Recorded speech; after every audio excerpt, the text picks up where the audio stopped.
1, 2, 3, come on!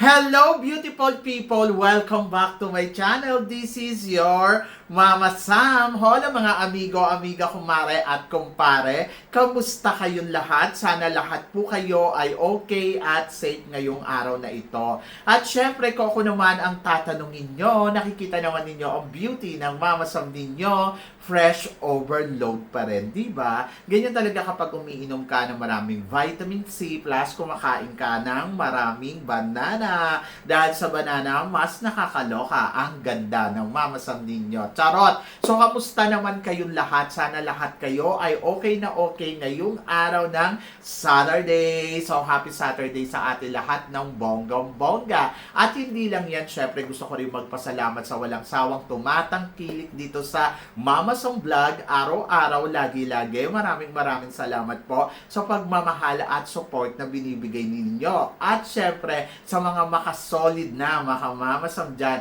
na laging tumututok dito, araw-araw, lagi-lagi, kapon ka. Kaya naman ngayong araw na to, marami akong hatid na chika sa inyo na talaga naman, oh my gosh, magtataas ang kilay ninyo ng bonggang-bongga sa mga pag-uusapan natin ngayon. Kaya guys, wag na nating patagalin ang ating mga chika. Para sa una natin chika, mga pambato natin sa Miss Eco International at saka sa Miss Aura International, bigo sa back-to-back win.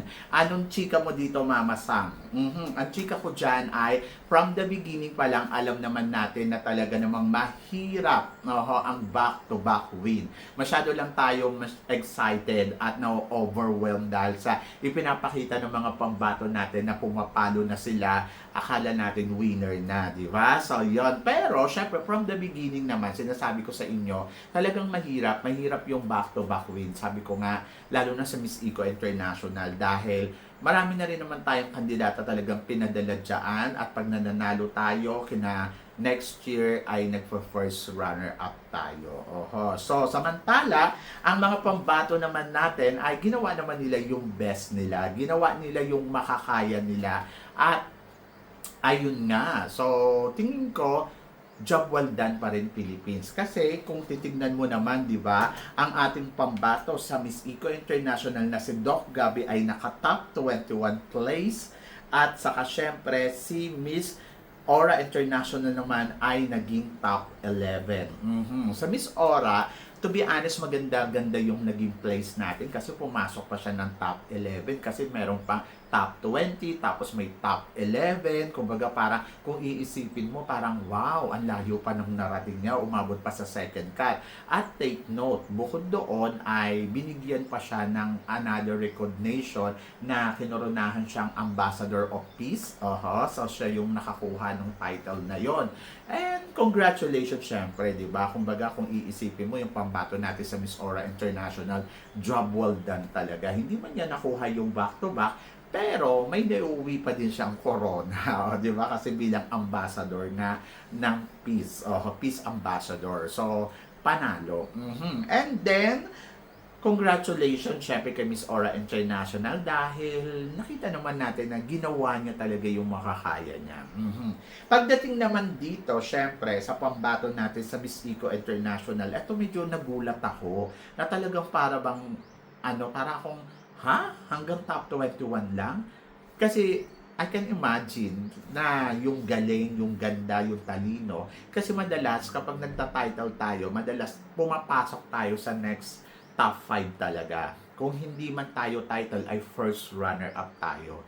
So, ganun talaga ang naiisip ko. Kaya sabi ko, in fairness naman si Doc Gabby ay matalino ay, ayun. Pero, hindi lang pala sapat yung talino. Kailangan talaga paghandaan mo ng bonggang-bongga. Medyo nagkaroon ako ng disappointed konti dahil nag-expect ako sa kanya ng more. Ng more and more and more. Sa totoo lang, pag nakapasok siya sa top 10, kaya niyang magpunta sa top 5. Sa totoo lang, kaya ni Doc Gabby na tumalon pa sa top 5. Pero kasi ang nakakalungkot, hindi na talaga siya nakapasok doon sa top 10. Hanggang top 21 lang. So, syempre, naging pala isip pag-isipan sa lahat, ano ba ang problema? Ganda, may ganda si Doc Gabby. Performance, sabi nila, nababasa ko lang sa comment ha, medyo malamya daw yung performance ni Doc Gabby. Pagkatapos, nandoon na parang yung pasarela hindi daw ganun kakabog. So talagang hinahanapan talaga nila ng butas para maintindihan kung bakit ito ay hindi nakarating sa top 5. But I think ang isa sa mga naging problema ay madaming gown, na mas pumalo kesa doon sa gown na suot niya. Maganda yung suot na gown. Gusto ko yung kulay, gusto ko yung gown. Kaya lang distracted ako doon sa color white na may X dito. So, sabi ko, baka yun yung hindi nagustuhan ng hurado. Siguro hindi naging sa kanila, parang naging elegant tignan. Pero, kung titignan mo kung wala yon, I think sobrang ganda, sobrang panalo, tapos binanat pa yung buhok. I think winner, di ba? So, yun. Kaya lang, syempre, wala na tayong magagawa. Ito yung ipinakita nilang kasuutan at syempre, nandoon tayo sa part na parang respetohin natin kung ano yung naging desisyon nila ng team nila. Kumbaga parang ito yung gusto nilang suotin, ito yung gusto nilang ipakita, di ayun na yun. So yun, anong gagawin ko? Di ba? So, ganun talaga competition to Pwedeng yes, panalo kayo sa pag-isip ninyo doon sa diskarte ninyo, or pwedeng hindi. Siguro, kaya yan yung napili nilang gown kasi related sa color green. Kasi alam ko may isa pang gown na dapat nilang susuotin. Kaya lang, kasi yon color white. Tapos ito naman ay color green. So parang ang feeling ko, kasi dahil nag-top model nga si Gabby noong suot niya noong evening preliminary competition, so parang nagkaroon siguro sila ng idea na parang, ay siguro dapat green na ang suotin natin para mas bongga, mas winner. So ayan, malapit-lapit yan sa green. Kaya na, nakadistract nga talaga yung kulay puti. Parang kitang-kita mo kasi na parang nag-contrast. But wala akong magagawa. Ayun yung desisyon nila at ayun yung inilaban nila. At ayun yung naging resulta. Nakakapanginayang kasi kaya ni Gabby na makarating pa sa top 10 kung tutuusin. Ayun lang, medyo kulang lang talaga doon sa presentation niya. And wala na akong magagawa dyan. Congratulations kasi miski pa paano naka-top 21 tayo, and job well done pa din naman sa mga queens natin sa Miss Aura International at saka sa Miss Eco International. Ganun talaga, competition nga. So, kanya-kanyang diskarte, kanya-kanyang paggalingan. Ganon. So, yan. And then, para sa sumunod natin, chika, eto nga, sabing ganon. Top 21 Miss Eco International. Philippines and Thailand hanggang top 21 lang. Pero si Indonesia, pumalo pa ng top 5. Anong chika mo dito, Mama Sam? Well, ang chika ko dyan ay...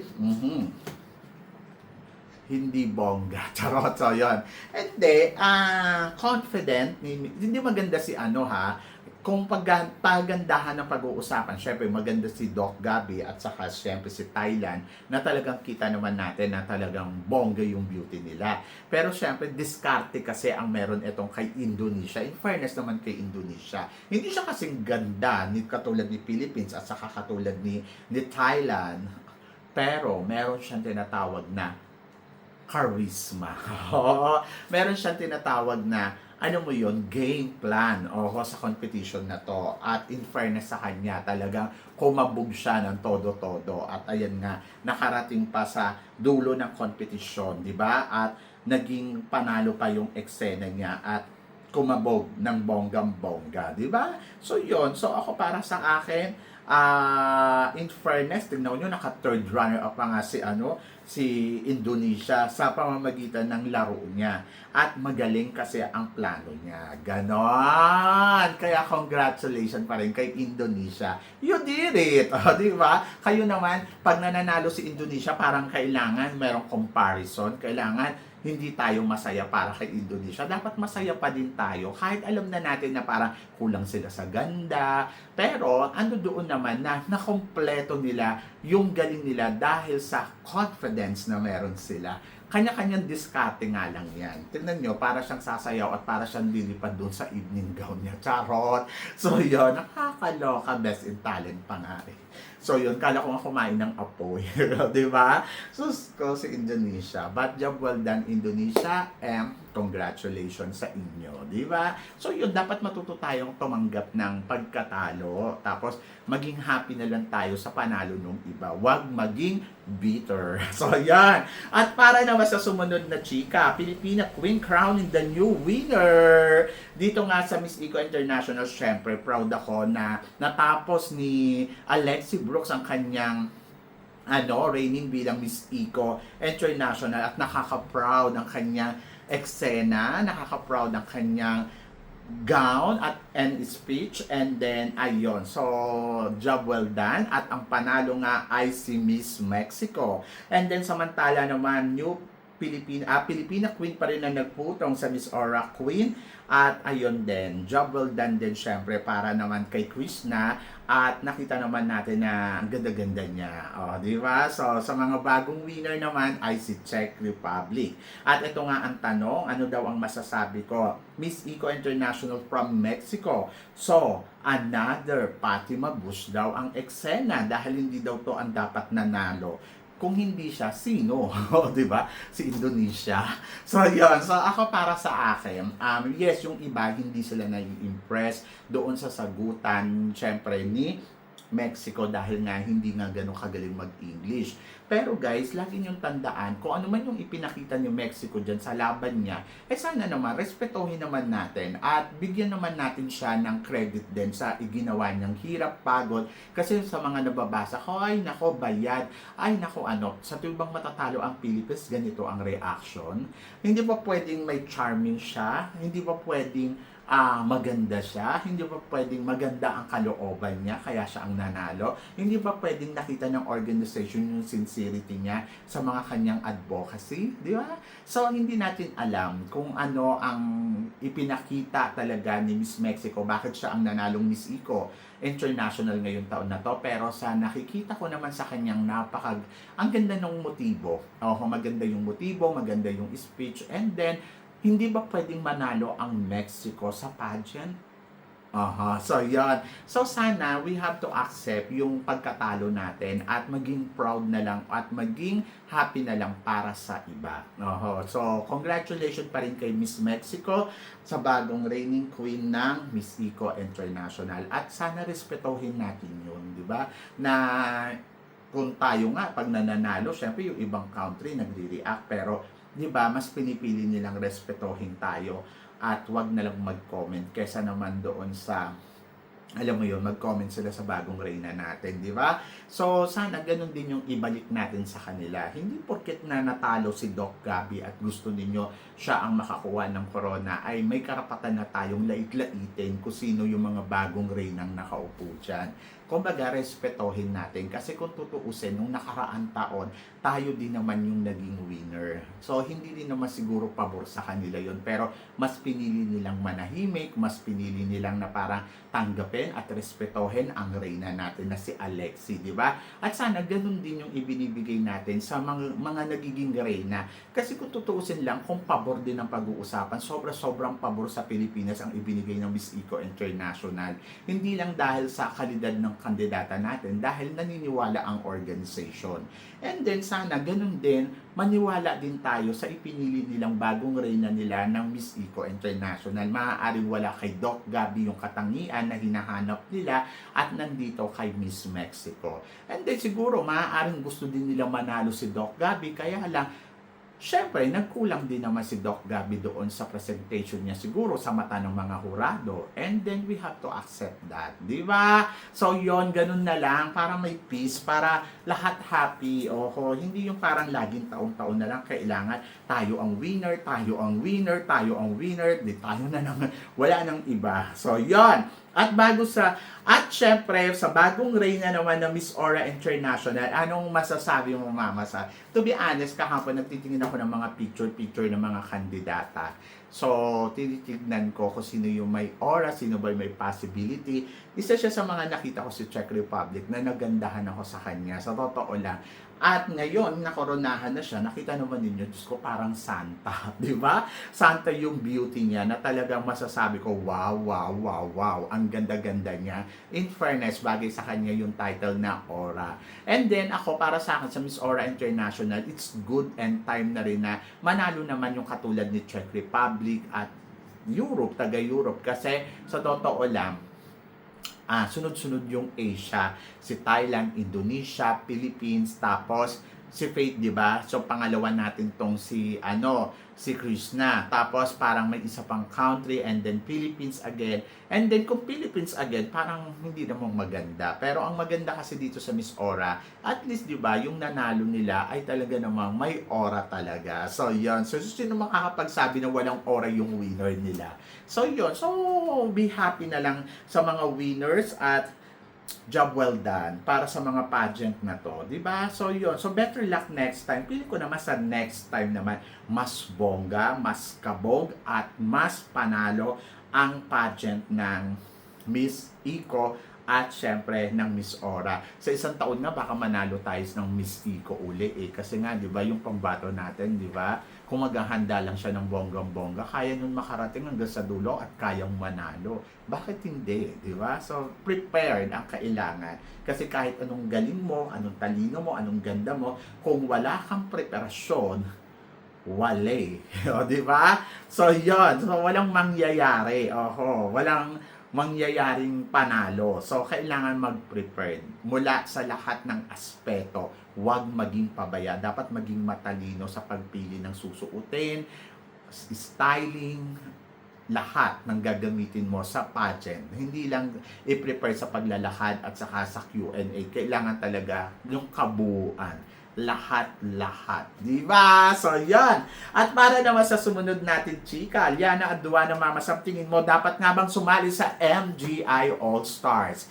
To be honest, tingin ko, yes. Oo. So, very star, very ex-senadora, very panalo, very winner. Diba? So, dati na siyang Miss Earth first runner-up at parang feeling ko, yes, pasok na pasok para sa MGI All-Stars.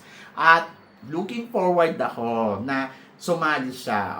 So, sabing gano'n, ano bang better? MGI All-Stars or maging Miss Grand Philippines?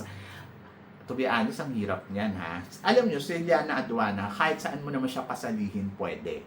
Pwede siya sa Miss Grand Philippines kasi parang feeling ko yung beauty niya ay talagang ang lakas talaga maka-Miss Grand. Pero sabi ko nga, kung sasali siya this year sa Miss Grand Philippines, I think hindi. Wag. Masasayang siya. Kasi parang feeling ko mahirap yung triple win para sa Miss Grand Philippines. Sa Miss Grand International. Kasi nag-back to back na tayo dyan eh. So parang palagpasin muna natin ng isang taon tapos magbigay tayo ng sa susunod na taon na bonggang kandidata. So yun, palipasin muna natin na mapunta sa iba yung corona. Kasi parang masasayang. Pero potential si Liana Aduana kung sakaling sasali siya ng Miss Grand Philippines. And then ngayon, kung ayaw naman niya mag-Miss Grand Philippines, pwede naman siya dumirekta sa MGI All-Stars. And I think yes, pwede.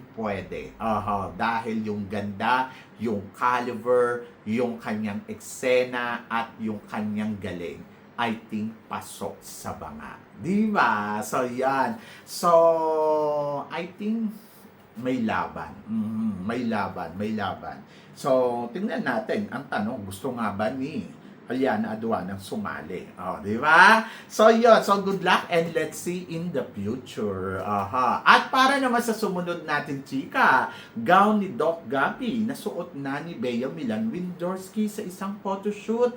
Ang gown ni Gabi at saka gown ni Bea ay gawa ni Paulo Blanco.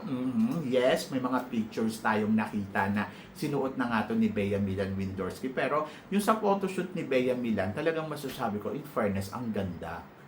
Maganda. Yung kay Doc Gabi, yung nirampa niya na, I think parang sana tinanggal yung color white. Para mas bongga. Pero, design yun eh. At bakit ba natin pakikailangan yung design ni Paulo Blanco? Yun nga yung gusto niya. Diba? So, yun. So, ako, para sa akin siguro, may binabagayan. Tapos, tignan kung para ba sa entablado to, para ba sa pageant to, para ba sa pang-given ba to, para sa next round ng competition, ayun, ganun lang. Kasi maganda yung gown. Hindi ko naman sinasabing hindi maganda yung gown. Maganda yung gown. Ano lang, marami lang mas kumabog na gown doon sa laban ni Gabby. And then, ayun, so bongga siya yung sinuot siya ni Bea Milan-Windorski, and then happy ako dahil ang ganda. Diba? So, yun. So, bongga.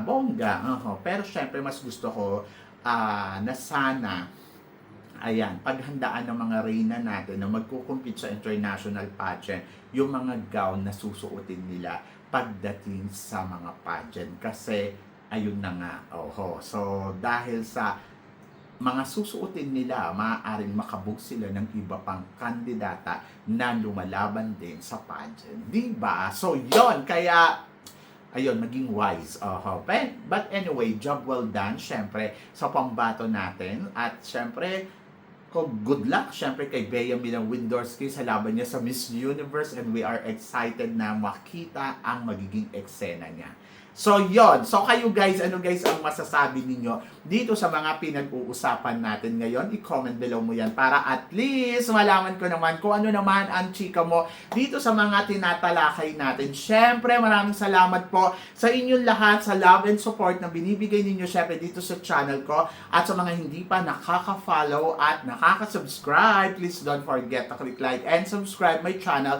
At i-click nyo na rin po ang notification bell to more updated syempre sa aking mga chika. Sabi ng ganon, always keep smiling and laban lang. So guys, hanggang dito na lang. Hanggang sa muli nating chikahan. See you tomorrow. Thank you guys.